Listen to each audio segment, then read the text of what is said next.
नमस्कार। स्वागत है आपका कथा कल्प में। राग दरबारी भाग 16। लेखक है श्रीलाल शुक्ल और स्वर है प्रवीण दीक्षित का। एक छप्पर के नीचे जहां रात को भैंस बंधती थी, इस वक्त राख और पुआल के सहारे फर्श का गीलापन पोंछा जा रहा था।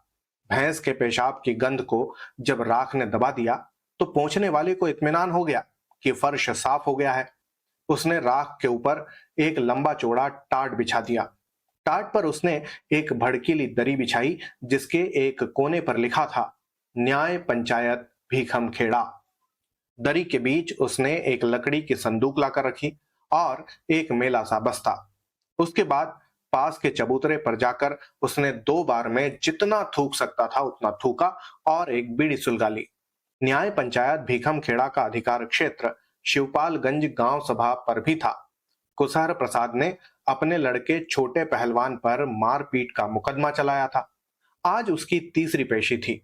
पहले की 2 पेशियों में कुल इतनी कार्यवाही हुई कि कुशहर और छोटे हाजिर हुए, पर पंचों के न आने के कारण मुकदमा नहीं लिया गया। चबूतरे पर बैठकर बीड़ी पीने वाला न्याय पंचायत का चपरासी था। बीड़ी पीकर उसने दोबारा थूका, फिर टेढ़े होकर बदन तोड़ा और अपने आप से कहा, कहां मर गए ये लोग। जब उसका उत्तर किसी भी तरफ से नहीं आया तो उसने दूसरी बीड़ी सुलगा ली। उसके बाद 4 आदमी एक साथ आते हुए दिख पड़े। उनमें एक तो कुशहर प्रसाद थे, दूसरे छोटे पहलवान, बाकी 2 पंच थे। कुशहर प्रसाद की खोपड़ी पर घाव के 2 हल्के से निशान थे ताकि वे ठीक तौर से उभर कर निगाह के सामने आ सकें, इसलिए उन्होंने खोपड़ी घुटा ली थी। इस तरह के नक्शे पर 2 घावों के 2 पठार बड़ी आसानी से देखे जा सकते थे। वे लोग दरी पर बैठ गए। सिर्फ छोटे पहलवान छप्पर से हटकर खुले में धूप खाने के लिए खड़े रहे। एक पंच ने चपरासी से पूछा, सरपंच अभी नहीं आए?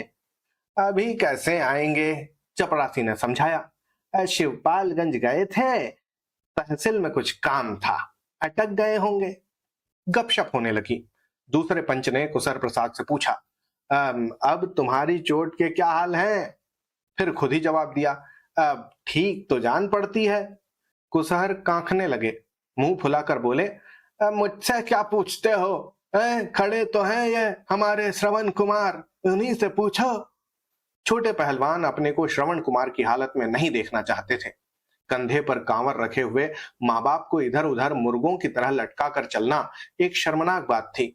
यह मजदूरों का काम था। छोटे चिढ़ गए, बोले, यह श्रवण कुमार के बाप का नाम भी श्रवण कुमार है, उन्हीं से पूछो। इस खानदान में सब साले श्रवण कुमार ही तो होते आए हैं। एक पंच ने उन्हें टोका, गाली गलौज मत करो पहलवान, उससे अदालत की तौहीन होती है। छोटे ने कहा, साले कहना कोई गाली नहीं है। इतना कहकर वे दरी पर आकर बैठ गए। पंचों का बिगड़ेल चेहरा देखकर अचानक वे मुस्कुराए और यह दिखाने के लिए कि ये बातें लगभग मजाक में ही हो रही थीं, बोले, अरे 14 लड़कों को हमने पैदा किया और हम ही को ये सिखाते हैं कि औरत क्या चीज है। हमें बताते हैं कि साले कहना गाली है। अरे ये तो सिर्फ बात करने का तरीका है? तो अपना तरीका भी यह है कि साले कहकर बात करते हैं। एक पंच ने कहा, मगर साले कहना तो गाली है। छोटे पहलवान दोबारा मुस्कुराए, जैसे अपनी भलमनसाहट से अदालत का हृदय जीतना चाहते हो। बोले, अरे असली गाली अभी तुमने सुनी नहीं है पंडित जी, घुस जाती है तो कलेजा छिल जाता है। सरपंच ने आते ही अनुभव किया कि अपने साथियों को देरी का कारण बताना जरूरी है। वे भुनभुनाने लगे, अरे चारों तरफ भ्रष्टाचार है। तहसील में एक दरख्वास्त लगानी थी, सोचा था कि पेशकार को देकर चले आएंगे। वहां वह कहने लगा कि सवाल खानी तक रुके रहो। एक पंच ने स्पष्टीकरण पर ध्यान नहीं दिया, बेरुखी से कहा, फिर भी देर बहुत हो गई है, 1 बजने को आ गया है। हिंदुस्तानी की यही खराब आदत है। अंग्रेज इस मामले में पक्का था, टाइम का बड़ा पाबंद।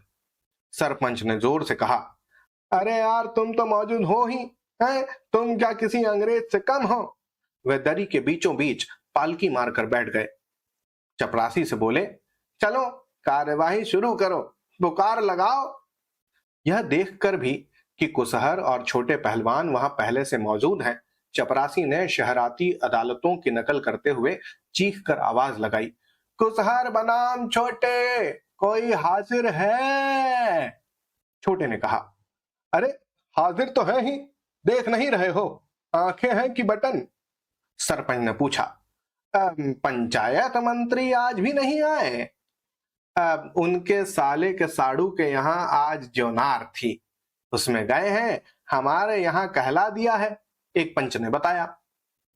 यह पंचायत मंत्री भी बस ऐसे ही हैं, शिकार के वक्त कुतिया हगासी, अरे मौके पर हमेशा धोखा देता है। अब बताओ, को पता नहीं कौन मिसिल कहाँ रखी है, खुद तो जोनार खाने चल दिए, अब मिसिल निकालने को बचे हम। सरपंच नाराज होकर भुनभुनाते रहे। छोटे पहलवान उन्हें बिना किसी दिलचस्पी के देखते रहे। सरपंच ने अपनी बात आगे बढ़ाई। यही पंचायत मंत्री पार साल जब गबन के मामले में फंसा था तो दिन में 4 बार हमारे घर का चक्कर लगाता था। यह इतनी एड़ी घिसी कि दरवाजे पर धूल नहीं बची, अब इधर को आते कतराता है, खानदानी बदमाश है ये। छोटे पहलवान सामने के चबूतरे और नीम के पेड़ की ओर देखने लगे थे। उन्होंने पूरी बात नहीं सुनी थी, घुड़क कर बोले, सरपंच जी किसे बदमाश बता रहे हो? सरपंच ने चिढ़कर कहा, तुम्हें क्यों चींटियां काट रही हैं? अभी पंचायत मंत्री की बात चल रही है, तुम्हारी बदमाशी की मिसल तो अब खुलने वाली है, देखते जाओ बेटा। छोटे पहलवान उठकर खड़े हो गए, हिकारत के साथ बोले, यहां मुकदमा करना बेकार है, सरपंच मुझे पहले से ही बदमाश बता रहे हैं, तो फैसला क्या करेंगे? कुसहर प्रसाद इतनी देर तक चुपचाप बैठे रहे थे, अब वे भी अचानक खड़े होकर बोले, ठीक है चलो। पर उसी समय उन्हें याद आया कि अपने लड़के पर मुकदमा उन्होंने खुद दायर किया है। वे घबरा कर बैठ गए, फिर अपनी ही बेवकूफी पर लीपापोती करते हुए कहने लगे, अरे जब यहाँ दावा दायर किया है तो पूरा मुकदमा यही होगा, सरपंच जी ही फैसला करेंगे अब तो। चपरासी चबूतरे पर बैठा हुआ पूरी परिस्थिति का सिंहावलोकन कर रहा था, वहीं से बोला, हाँ ठीक कहते हो कुसर, एक ने कहा कि मेरी माँ ने खसम किया तो वे बोले कि क्या बुरा किया, फिर उसने कहा कि खसम करके छोड़ दिया तो बोले कि बहुत बुरा किया, वही हाल है। अब तुमने पहलवान पर मुकदमा चला ही दिया है तो बीच में सिलिर बिलिर करना ठीक नहीं है। कुसहर ने चपरासी की ओर देखकर सिर हिलाया, जिसका मतलब था कि फटीचर आदमी भी सही बात कहे तो उसका प्रतिवाद न करना चाहिए। फिर वे छोटे से बोले, बैठ जाओ, मुकदमा अब हो ही जाने दो। छोटे ने कहा, अरे बापू तुम तो यार दो मुंहा सांप की तरह आगे भी चलते हो और पीछे भी, यहां हमें पहले ही बदमाश बता दिया गया, अब और क्या सुनना है जो सुनो, मैं जाता हूं। वे चलने को हुए कि सरपंच ने ललकार कर कहा, जाना कोई हंसी ठट्टा है, हथकड़ी लगवा कर बुलवाऊंगा, नहीं तो सीधे से बैठ जाओ और मुकदमा होने दो। छोटे पहलवान लापरवाही से बोले, हमें ना पढ़ाओ गुरु, हमें यहाँ मुकदमा कराना मंजूर नहीं है, मैं यहाँ से उठकर मजिस्ट्रेट के इजलास में जाऊंगा, मैं इसी वक्त तुम्हारे आगे मुकदमा रोकने की दरखास्त धांसे देता हूं, लो। अदालत के एक पंच उन राजनीतिज्ञों की तरह थे जो यूएनओ में समस्या से हटकर सिद्धांत की बात करते हैं, और इस तरह वे किसी का विरोध नहीं करते और बदले में कोई उनका विरोध नहीं करता। जनता शांति चाहती है, हमारी सभ्यता की नींव विश्व बंधुत्व और प्रेम पर पड़नी चाहिए, आदि आदि किताबी बातें सुनकर कमीना से कमीना देश भी सिर हिलाकर हां करने से बाज नहीं आता, और उस राजनीतिज्ञ का यह भ्रम और भी फूल जाता है कि उसने कितनी सच्ची बात कही है। तो यह पंच भी ऐसे ही प्रफुल्लित भ्रम के साथ अपने हिसाब से एक सच्ची बात कहने लगे। पहलवान पंच परमेश्वर होता है, इस आसन पर बैठकर कोई अन्याय नहीं कर सकता है, मुंह से जो भी निकल गया हो पर कलम से न्याय की ही बात निकलेगी, तो बैठ जाओ। इस शाकाहारी वाणी का छोटे पहलवान पर अच्छा असर हुआ। वे धम से फर्श पर बैठ गए, पर धीरे से बड़बड़ाए, मुझे क्या पता था कि पंचों की कलम असली है और जबान दोगली है, हैं? पर तुम इंसाफ का जिम्मा लेते हो तो बैठ जाता हूं। पंच बोले, हाँ हाँ जिम्मा ही लेता हूं, तुम यहाँ ठाठ से मुकदमा लड़ो, उम्र भर मुकदमा लड़ते रहो, फैसला तो कलम से होता है। बिना किसी नाटकीयता के मामला इतनी आसानी से सुलझा जा रहा है, यह बात चपरासी को पसंद नहीं आई। बोला, अरे बात से होता क्यों नहीं पंडित जी, घोड़े की लात और मर्द की बात कभी खाली नहीं जाती। सरपंच भीतर ही भीतर अपनी गलती का अनुभव कर रहे थे। चपरासी से बोले, अरे 100 बार कहा है कि मुंह बंद करके बैठा करो, पर यह हमेशा अपना चरखा चलाता ही जाता है। लगाऊं एक ठोकर? पंच ने कहा, अरे इसे छोड़िए सरपंच जी, मिसिल खोलिए। मिसिल खोली गई। सरपंच ने एक पंच से कहा, पढ़िए, कुसहर का इस्तगासा पढ़कर मुल्जिम को सुना दीजिए। उस पंच ने मिसिल को अनिश्चय के साथ इधर उधर पलट कर देखा, जैसे केवल हिंदी जानने वाला तमिल, तेलुगु, कन्नड़ और मलयालम की लिपियों को देखकर सिर्फ देखता ही रह जाता है और फिर घूमकर अपने हिंदी फ्रेम में खो जाता है। उसी तरह खोई खोई आवाज में उसने कहा, अब आपके होते हुए मैं क्या पढ़ूं, आप ही पढ़कर मुकदमा कीजिए। मिसिल की हालत जलते हुए आलू की सी हो गई। यूएनओ छाप पंच ने उसे उलट पलट कर सरपंच को वापस कर दिया। सरपंच ने उसे एक हाथ से लेकर दूसरे हाथ से दूसरे पंच को पकड़ा दिया। दूसरे पंच ने उसके आखिरी पन्ने पर बने हुए एक गोल दायरे को काफी गौर से देखा, फिर अचानक ही पंच नंबर 1 को पकड़ा दिया। मिसिल इतने हाथों को छूकर तर गई। आखिर में कुसर प्रसाद ने कहा, अरे सरपंच जी, पंचायत के मंत्री तो आज आए नहीं हैं। आप लोग लिखा पढ़ी के झंझट में कहां तक पढ़िएगा, हैं? तारीख दे दीजिए, मुकदमा बाद में हो जाएगा। सरपंच ने वीरतापूर्वक कहा, तुम भी यार कैसी बात करते हो कुसहर, जो सिपाही होकर गोली खाने से घबराएं और सरपंच होकर पढ़ने लिखने से, उसके लिए तो बस। छोटे पहलवान ने देह तोड़ी, पसलियों से चट चट की आवाज निकाली। ऊबी हुई आवाज में वे बोले, अरे घंटा भर से तो तुम लोग 3-13 कर रहे हो, है? मुकदमा करोगे कि भाड़ ही भूंजते रहोगे? सुनते ही सरपंच मुकदमा करने लगे। उन्होंने मिसिल को पढ़ने की दोबारा कोशिश की। उसका एक पन्ना उठाकर वे बिल्कुल अपने मुंह के पास ले गए। उनके होठों के कोनों पर थूक चिपचिपाया, आंखों के कोने सिकुड़ गए और उन पर कौवों के पंजे उभर आए। लगा उनके जीवन का यह एक अत्यंत दुर्लभ क्षण है। मिसिल अब उनके मुंह के बिल्कुल करीब आ गई थी। उन्होंने एक चटखारी भरी सांस खींची और फिर मिसल का एक टुकड़ा भी न खाकर उसे समूचा ही फर्श पर रख दिया। इस रस्म के बाद वे तकल्लुफ से बोले, मैंने श्री कुसहर प्रसाद का इस्तगासा पढ़ लिया है। कुसहर प्रसाद कहते हैं कि कुसहर प्रसाद के लड़के छोटे वल्द कुसहर प्रसाद ने कुसहर प्रसाद को बिना किसी कारण लाठियों से मारा है। दफा 323 ताजी राते हिंद का इस्तगासा है। छोटे पहलवान इस तरह बैठे रहे जैसे इस सब का उनसे कोई सरोकार न हो। सरपंच की भौहों के बीच एक खरोंच से निकल आई। उसने पूछा, क्यों कुसहर, यही बात है ना, मुल्जिम छोटे ने तुमको मारा था? हाँ सरपंच जी, हजारों आदमियों के सामने मारा था, मेरी हड्डी पसली तक का भूसा बना दिया। सरपंच ने गंभीरतापूर्वक कहा, समझ बूझ कर बात करो कुसहर, अगर तुम्हारी हड्डी टूटी है तो मुकदमा संगीन हो जाएगा, है? फिर तुम्हें शहर की अदालत में जाना पड़ेगा।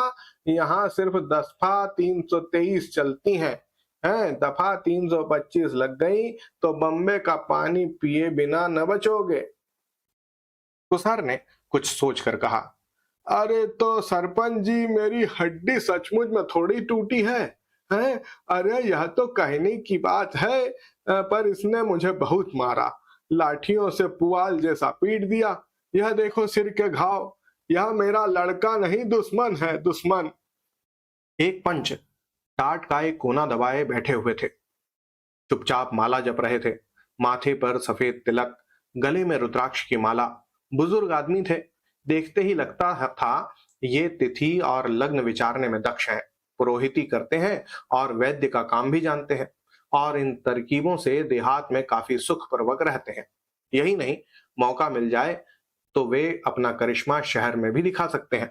वहां बड़े बड़े अफसरों से मिलकर उन पर चढ़े हुए 7.5 सनीचर का खात्मा दिखाकर उनकी तरक्की या विलायत यात्रा का भविष्य बोलकर उन लोगों से काफी मोटी दक्षिणा और उससे भी ज्यादा मोटा सरकारी अनुदान झाड़ सकते हैं।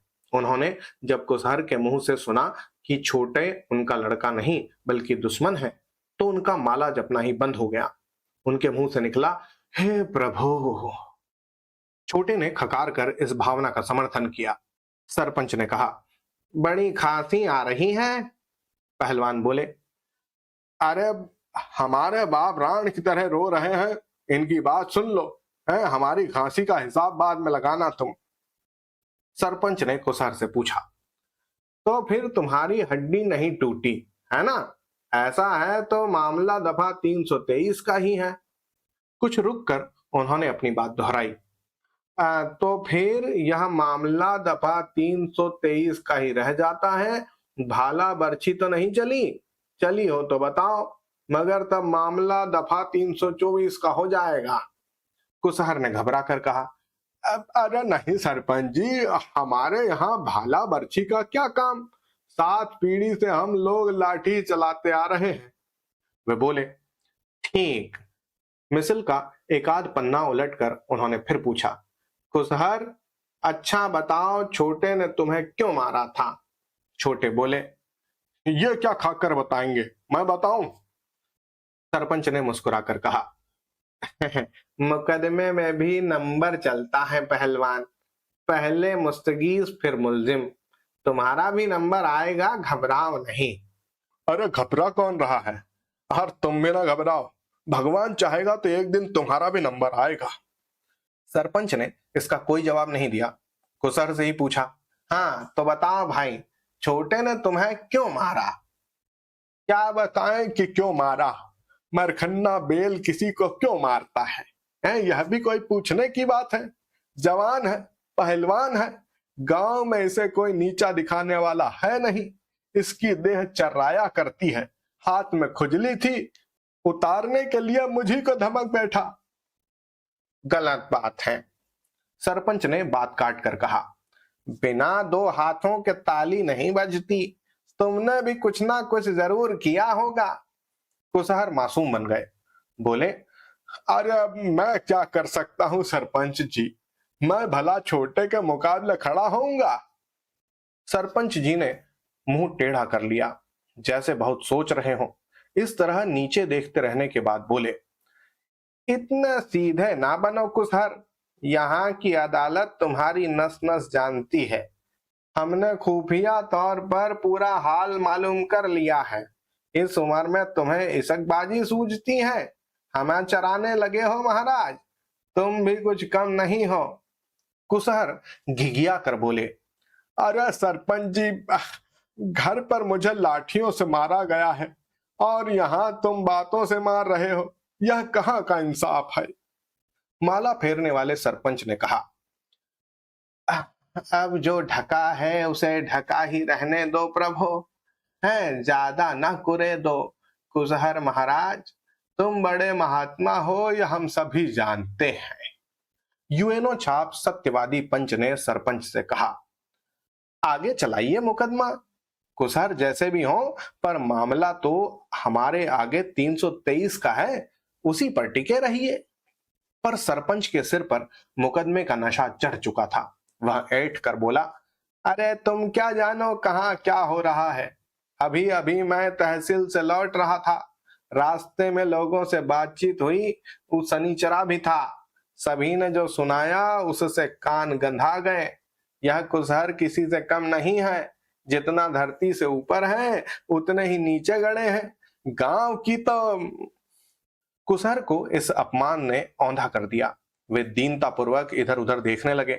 अपने जमाने में वे काफी उग्र थे, पर वहीं जहां मारपीट की बात हो, कायदे कानून के सामने वे हमेशा इसी तरह दीन हो जाते थे। इस समय उन्होंने 10 दिशाओं से सहारे की अपील की।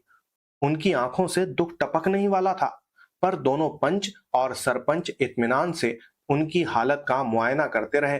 कुसहर ने अब धीरे से सिर उठाकर छोटे पहलवान की ओर देखा। उधर देखते ही उनका मुंह फैल गया। छोटे की भौहें टेढ़ी हो गई थीं, होठ भिज गए थे। वह अपनी जगह पर खड़ा हो गया और सरपंच से बोला, अरे ऐ चिमरखी दास, चाय चाय बंद करो, एक पड़ाक से कंटा पड़ेगा तो यह मिसिल विसिल लिए जमीन में घुस जाओगे। 2 घंटे से सुन रहा हूं, हमारे बाप को घुमा फिरा कर हरामी बता रहे हो। हमारे बाप हरामी है तो तुम्हारे बाप का क्या है, हैं? कहते कहते छोटे की आवाज गनगना उठी। मैं अभी मर नहीं गया हूं, अब कोई असल बाप का हो तो हमारे बाप को गाली दे, हम बताते हैं। सन्नाटा छा गया। चपरासी धीरे से छप्पर के दूसरे कोने की ओर बिल्ली जैसी छलांग लगाकर छिप गया। सरपंच जी हक्का बक्का हो गए। कुसहर ने संतोष की सांस ली। माला जपने वाले पंच ने आंख मूंद कर कहा, "हाँ, प्रभो प्रभो।" छोटू वैसे ही दहाड़ते रहे। ए प्रभो, तुम्हारी माला वाला तुम्हारे मुंह में खोस कर पेट से निकाल लूंगा, है? यह प्रभो प्रभो वाली फंटूशी पिल्ल से निकल पड़ेगी। तुम भी हमारे बाप को गाली दे रहे थे बे। कुसहर के मुंह से अब बोल फूटा। अरे छोटुआ, बहुत हुआ, अब चुप रह। अदालत का मामला है, मुकदमा चल जाएगा। तुम मुंह लिए बैठे रहो बापू, मैं सब जानता हूं, है? मैं खुद कल शहर जाऊंगा और इन पर मुकदमा कायम कर दूंगा। इन्होंने तुम्हें भरी सभा में न जाने क्या क्या कहा है। एक एक से 1.25 लाख की कोठी में मूंज न कुटवाऊं तो समझ लेना तुम्हारे पेशाब से पैदा नहीं हुआ हूं। कहकर उसने कुसहर का हाथ पकड़ा और उन्हें एक तरह से घसीटता हुआ छप्पर से बाहर निकल गया। तो यह था भाग 16। होती है भाग 17 में मुलाकात। तब तक के लिए धन्यवाद और जय हिंद।